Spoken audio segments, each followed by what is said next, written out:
जो कंडीशन रखी थी इन्होंने ईरान ने कि जी अमेरिकन बेसिस जो हैं, जैसे गल्फ कंट्रीज में हैं अमेरिकन बेसिस, क्या उससे भी बैकआउट कर गया ईरान? वो भी अब एक कंडीशन नहीं रही और वो मुज़ाकरात की तरफ जाने के लिए तैयार है, वो भी ख़त्म हो गई?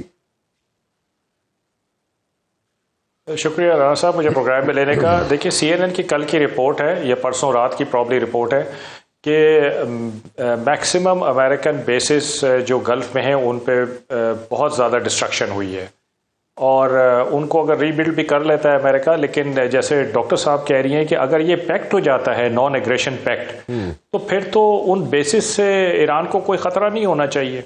जैसे प्रॉक्सीज की ज़रूरत नहीं पड़ेगी, उसी तरह मेरा ख्याल है कि उन बेसिस से भी कोई ख़तरा ईरान परसीव नहीं करेगा। तो अगर वो बेसिस रहते भी हैं, जो कि मेरा ख्याल है कि फोर्सिएबल फ्यूचर में मुश्किल है उनको ख़त्म करना, अरब कंट्रीज़ के उनके साथ मुआहदे हैं जिनके तहत वो यहाँ पर मौजूद हैं, तो मेरा ख्याल है कि ईरान को उससे कोई इशू नहीं होना चाहिए। ईरान ने जो अभी शराइत दी हैं, फ्लेक्सिबिलिटी का मुजाहरा उसने ब्लॉकेट के सिलसिले में तो ज़रूर किया है, लेकिन जो बाकी शराइत हैं वो वही हैं एग्जैक्टली जो वो पहले दिन से कह रहा है। यानी वो अपना राइट टू एनरिचमेंट नहीं गिव अप कर रहा। वो कह रहा है मैं 3.67 पे आ जाऊंगा और 15 साल तक मैं इस पे रह सकता हूँ। इसके अलावा वो जो बात कर रहा है कि स्ट्रेट ऑफ हॉर्मुज़ की वो बात नहीं कर रहा है। स्ट्रेट ऑफ हॉर्मुज़ बेसिकली उसने इसलिए लेवरेज किया था कि जो उसके पास एक कंटिन्यूस सोर्स ऑफ रेवेन्यू हो उसकी इकोनॉमी के लिए। तो अगर सैंक्शंस हट जाती हैं, एसेट्स अनफ्रीज हो जाते हैं, उसका स्विफ्ट कोड नॉर्मल बहाल हो जाता है, FDI आ जाता है, उसका तेल और गैस उस कीमत पे बिकना शुरू हो जाता है जिस कीमत पे बाकी मुल्कों का बिकता है, तो मेरा ख्याल है कि उसको स्ट्रेट ऑफ हॉर्मुज़ को लेवरेज करने की ज़रूरत नहीं है। जोग्राफी उसको ये डोमिनेंस देती है कि अगर उसको तंग किया जाता है तो वो फिर दोबारा कभी स्ट्रेट ऑफ हॉर्मुज़ को लेवरेज कर सकता है। तो मेरा ख्याल है वो भी वो मान जाएगा और तकरीबन ये सारी वही चीज़ें जो वो एक गारंटी चाहता था कि मेरे ऊपर दोबारा कभी एग्रेशन नहीं होना चाहिए। This was the last time कि ये जो 47 साल से तलवार लटकी हुई थी ये बस अब गिर गई और मेरे ऊपर दोबारा ना तानी जाए। मेरा ख्याल है कि वो सबसे अहम कंडीशन है ईरान की, जो ईरान चाहता है, और उसके लिए ये नॉन एग्रेशन पैक्ट बहुत ज़रूरी है। इज़राइल इसमें मानेगा या नहीं मानेगा, मेरा ख्याल है कि फॉर द टाइम बिंग तो मान लेगा, लेकिन जो इज़राइल की हिस्ट्री है ये ख़ासतौर पे नेतन्याहू की लीडरशिप में, तो वो फिर जाहिर बात है कि डाउटफुल ही रहेगा। लेकिन the onus actually lies on president Trump and his cabinet के जो इस गारंटी में बेसिकली एक पार्टी होंगे। अच्छा शाह साहब, इसका मतलब ये हुआ कि जो है एक फेस सेविंग सबको मिल जाएगी, मतलब कि ईरान को भी मिल जाएगी और फिर जनाब अमेरिका को भी मिल जाएगी। America is the sole super power, America is a reality.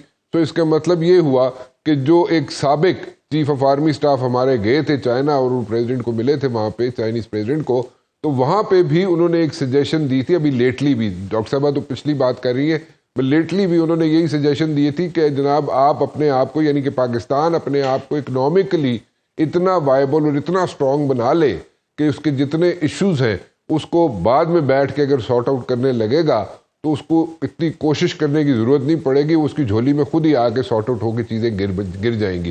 सो इसी किस्म की सजेशन जो डॉक्टर साहब कह रही हैं कि उन्होंने दी होगी ईरान को, आप एग्री करते हैं? और दूसरा ये बताइएगा शाह साहब कि अपना ये स्ट्रेट ऑफ हॉर्मुज़ का जो आइंदा आने वाले दिनों में एक ब्लॉकेट 400 वहाँ पे खड़ा हुआ है, जहाज खड़ा हुआ है, ब्लॉक हुआ है, सिचुएशन जो है वो फिर सब ठीक हो जाएगी, everything is going to be hunky dory in the days to come once this agreement is matured? जी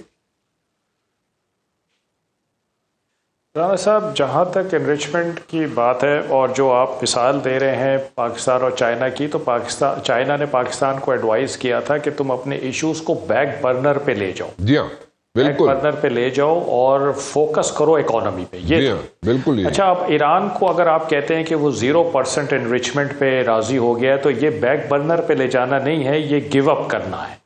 अच्छा, तो अगर उसने 0% पे वो राजी हो जाता है तो मैं समझता हूं कि उसकी सिर्फ एक कंडीशन होगी कि उसमें एक लिमिटेड टाइम पीरियड रखेगा वो, कि मैं 10 साल, 15 साल, 20 साल, 5 साल, इसके लिए मैं 0% कर दूंगा। लेकिन देखें, समझने की चीज़ ये है कि अमेरिका और ईरान की जंग क्या है।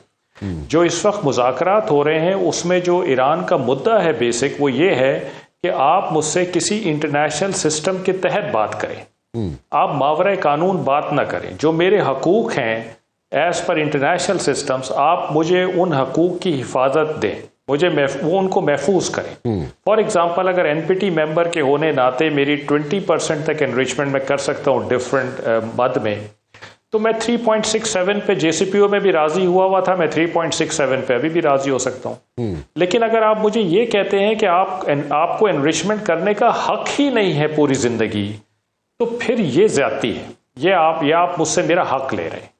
अगर आप ये कहते हैं कि स्ट्रेट ऑफ हॉर्मुज़ में मैं ब्लॉकेट कंट्रोल करता हूं और मैं कोई टोल टैक्स लगाना चाहता हूं बिकॉज मैं राइट ऑफ इनोसेंट पैसेज दे दूंगा लेकिन राइट ऑफ ट्रांजिट पैसेज नहीं दूंगा बिकॉज ये मेरे टेरिटोरियल वाटर्स में से गुजरती है, तो आप उसको कहें कि नहीं ना, तुम्हारा कोई राइट है कि तुम किसी को मतलब तुम्हारा टेरिटोरियल वाटर्स वाला राइट ही नहीं है स्ट्रेट ऑफ हॉर्मुज़ पे, तो ये अगेन एक मावरा कानून बात है। अगर वो कहता है कि जी आप मेरे बैलिस्टिक मिसाइल्स की रेंजेस को लिमिट करना चाहते हैं, वो मेरे डायरेक्टली मेरे दिफा से रिलेटेड है, तो ये मावरा कानून बात है। आप कहते हैं जी मेरी रिजीम आपको पसंद नहीं है, इसको चेंज कर दो, ये मावरा कानून बात है। तो UN चार्टर है, NPT है, United Nations Convention on the Law of the Sea है, ईरान इन सब को रेफर करता है, कुछ का सिग्नेटरी है, कुछ को रेटिफाई नहीं किया हुआ है, लेकिन फिर भी वो रेफर करता है क्योंकि सारी दुनिया इसी सिस्टम के तहत चल रही है। ठीक, तो मेरा ये ख्याल है कि ईरान अगर गिव अप करता है फॉर एवर, 0% पे फॉर एवर आ जाता है, तो मेरा ख्याल है कि Iran will have lost the war, और फिर उसकी रिजीम को मेरा ख्याल है कि वापस जाते हुए काफ़ी तकलीफ होगी अपने लोगों के पास। हाँ, ये कंडीशन हो सकती है कि 0% with a moratorium of some number of years, तो उस पर मेरा ख्याल है कि बात बन सकती है। ठीक, स्ट्रेट ऑफ हॉर्मुज़ की आपने बात की है, मैं समझता हूँ कि बहुत अरसे से देखें ये सबके दिलों में खदशा था कि स्ट्रेट ऑफ हॉर्मुज़ पे ईरान की जोग्राफ़ी उसको बहुत ज़्यादा डोमिनेशन प्रोवाइड करती है और ईरान इसमें खलल डाल सकता है। अमेरिकन्स ने जब कैंपेन शुरू की है तो उनका ये ख्याल था कि हम ईरान को मेन लैंड पे इतनी पनिशमेंट देंगे कि वो उसके पास ये वेयर विदॉल ही नहीं होगा और ये हौसला ही नहीं होगा कि वो स्ट्रेट ऑफ हॉर्मुज़ पे कोई गड़बड़ कर सके। लेकिन जो लोग ईरान को स्टडी करते हैं रहे हैं या वहाँ रहे हैं, उनके साथ काम किया है, तो उनको पता है कि ईरान ने one of the biggest investments Persian gulf और स्ट्रेट ऑफ हॉर्मुज़ में की है। और उन लोगों को ये पता था कि स्ट्रेट ऑफ हॉर्मुज़ बंद करना ईरान के लिए बाएं हाथ का खेल है। और आज भी अगर ब्लॉकेट लगा हुआ है तो वो सिर्फ इसलिए लगा हुआ था कि स्ट्रेट ऑफ हॉर्मुज़ का कंट्रोल ईरान से सीज कर लिया जाए, लेकिन वो नहीं हो सका। ईरान अभी भी स्ट्रेट ऑफ हॉर्मुज़ को कंट्रोल किए बैठा है। ब्लॉकेट ने बिल्कुल काम किया है, ईरान को इकोनॉमिकली पनिश किया है, इसमें कोई दो राय नहीं। लेकिन आपने सुना होगा कि ब्लॉकेट से बच के भी ईरान के जहाज़ निकल रहे हैं, तो इसका मतलब है कि ब्लॉकेट भी कोई बहुत ज़्यादा इफेक्टिव नहीं है, या फिर जानबूझ के आंखें बंद करके कुछ ईरान को लीवे दिया गया है कि वो कुछ अपना काम शाम चलाता रहे और बिल्कुल दीवार से ना लग जाए। तो मैं समझता हूँ कि अब क्योंकि दुनिया ने देख लिया है कि स्ट्रेट ऑफ हॉर्मुज़ ईरान बंद कर सकता है, तो स्ट्रेट ऑफ हॉर्मुज़ का कम से कम स्टेटस वो नहीं होगा जो 28 फरवरी से पहले था। इसका मैकेनिज्म कुछ ना कुछ डिफरेंट होगा। नंबर 1, हो सकता है कि स्ट्रेट ऑफ हॉर्मुज़ की अब वैल्यू ही कम होती चली जाए, क्योंकि जितने भी ममालिक के खित्ते के बशमूल ईरान वो ऑल्टरनेट रूट्स की तलाश करेंगे। ऑल्टरनेट रूट्स कौन से होंगे शाहजी? तेल, गैस और बाकी जो ट्रेड है, ऑल्टरनेट रूट्स कौन से? पहली चीज ये। दूसरी चीज ये, जस्ट 2 पॉइंट्स मैं आपको दे रहा हूँ। पहली चीज तो ये हो सकती है कि स्ट्रेट ऑफ हॉर्मुज़ का दिस इज फॉर श्योर कि इसका ऑल्टरनेट रूट्स अब निकाले जाएंगे, उस पर काम किया जाएगा।